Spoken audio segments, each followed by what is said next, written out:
Hi, my name is Zach Marchant. I'm a contractor in Fyre Lake. I've been running Marchant Construction for almost 20 years, and I wanted to explain to people why that sign is in my yard, because it is a little ridiculous. I get that, and that's more than fair.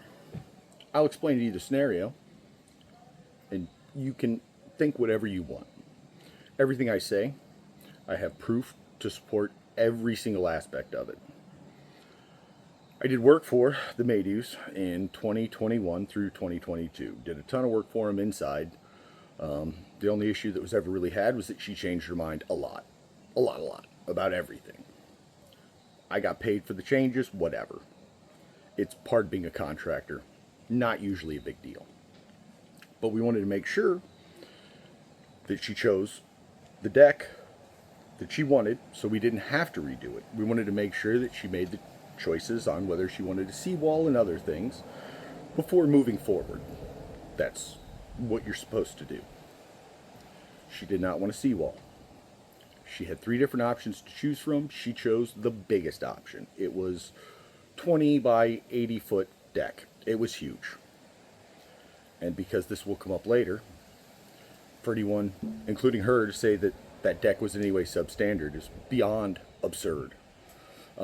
Code for 6-inch round piers is every 10 foot. We went 6 foot on center.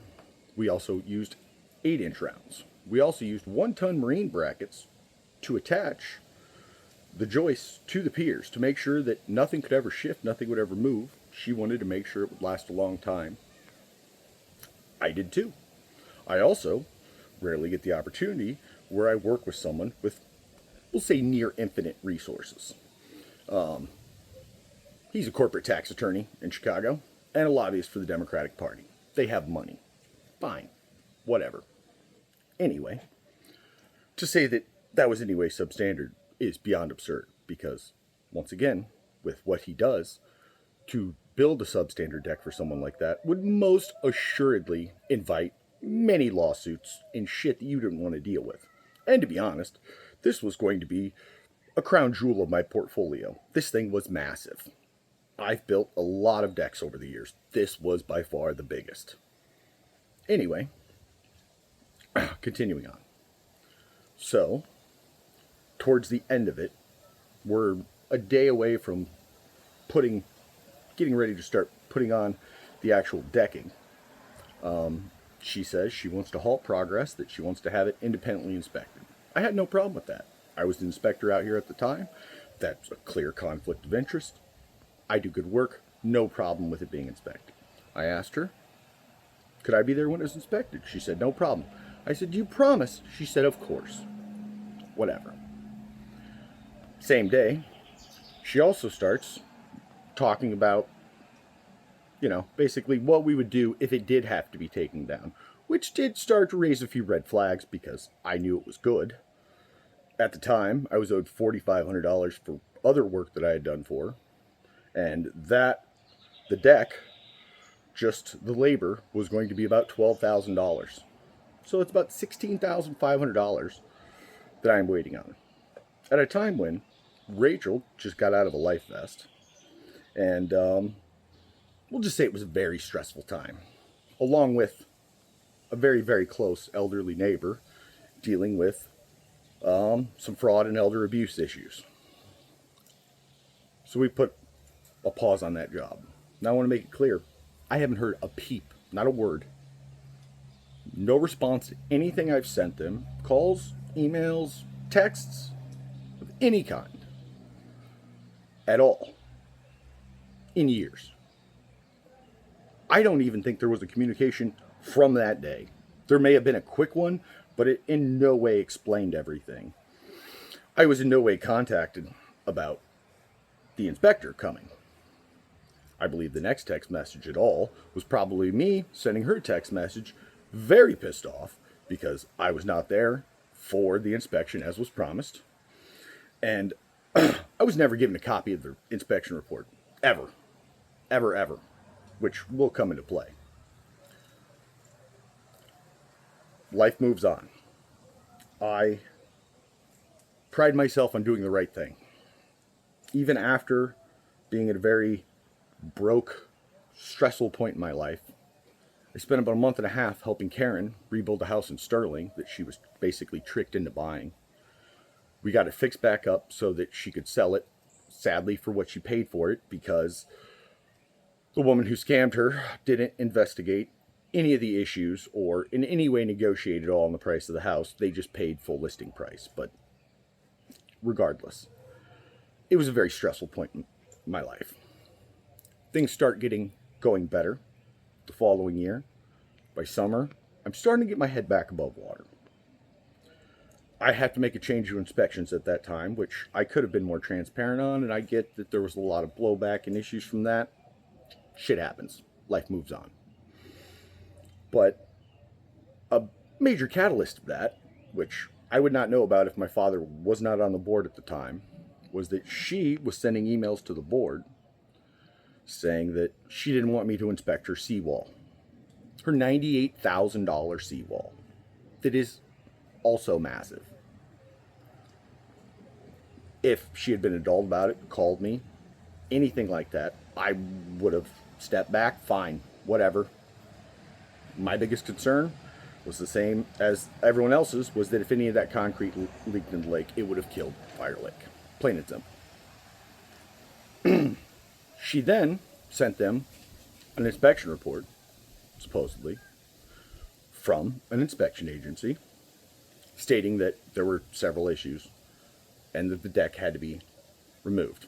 Now, I will say from a builder standpoint, if you looked at what she had stated caused all of that to need to be taken down, that alone is absurd and stupid. Just outright. It is laughably dumb. Most people aren't builders, regardless. It was probably very concerning for the board because she had also, I believe, threatened legal ramifications that because I was the inspector and doing substandard work, blah, blah, blah. We'll just say that it does not take very long in a small town, even 10 plus years of building a reputation of doing very good work at a fair price. It doesn't exactly help business. We ended up getting rid of the inspections, all that, fine. Meanwhile, I'm helping Karen and her husband with the trial, hospice, other things. It's been a crazy couple of years, quite frankly. Now, I, once again, have tried contacting them. I believe the last time was a few months after Karen passed. Because even though it had nothing to do with Karen, all the way until she passed, she somehow felt like she was responsible, that me going and helping with the Sterling house caused me to not get paid on that job. I reassured her a million times that had nothing to do with it. And I don't believe it at all does. But the fact that it upset one of my friends that much on their deathbed pisses me off quite a bit. She had asked me 3 promises before she passed. The one promise that I have yet to fulfill was she wanted me to get what I was owed with interest. I said I will do everything I can, but, and I'm brutally honest sometimes, I also told her that you can't really make rich people pay, and fighting them in court could be a very expensive, drawn-out battle, yada, yada, yada. And she said, well, make their lives hell. Okay, I can do that. So, since that time, I've spent years basically bugging the shit out of this inspector because he would not forward me a copy of the inspections due to privacy and all this back and forth. Well, after threatening lawsuits, I then found out the crux of it all, which is he didn't say any of that. In fact, he had stated on his that he does not inspect pier docks, decks, so that everything she wrote to the board was complete bullshit. It was fraud. Slander and libel against me as well. I still Contact. No response. I finally, 3 months after Karen passed, like I said, delivered the last letter to them, trying to get them to pay. Trying to fulfill my promise and just be done with this. Because I worked my ass off for several months. I did good work. She changed her mind like she always did, which is why the following year she put in the seawall that she knew had to go in before the deck, the crux of it all. She also then got a much smaller deck because an 80-foot deck is pretty ridiculous. I believe she went with option 2 of the 3 we had picked out. So this has nothing to do with my building. It never did. The fact that she would go out of her way, especially with their wealth and affluence, to make my company look bad or make me look bad, to put my family through hell, is absolutely abhorrent. The fact that she, several times throughout this, has tried to basically play the victim is absolutely insane. And that just shows you the level of main character syndrome these people have, plain and simple. I am far from perfect. I'll be the first to tell you that. I'm a good man. I'm an honest one. And I work my ass off. For these people to do that, for what paying me would be a kick in the bucket for them, quite frankly.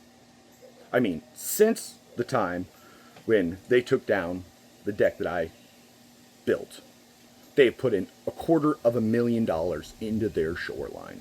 Just into their shoreline. So for them to just completely ignore me, to completely blow me off, to pay another inspector $100 to screw me out of $16,500 is absolutely complete piece of shit thing to do. I do not mince words, and I'm not going to now. I am trying very hard to restrain myself as I speak right now, with the amount of bullshit and the amount of stress and grief that I have gotten from the decisions of this one rich lady who just didn't want to deal with me or whatever is absolutely insane. I know if I take them to court, which I sent them because I only found out about 6 months ago, the thing from the inspector. So I had 1 year to take them to court. So I still have 6 months. I sent them a letter of intent to sue in hopes that I do get enough money to sue them. And if I do, I will make it very long and drawn out for them. But I'm also realistic. The chances are pretty slim. But I am a man of my word. So I will make their lives hell for what they did to me and my family. For them to do this, completely pathetic. I've spent a lot of time trying to figure out the best way to do it legally without getting in trouble. First Amendment.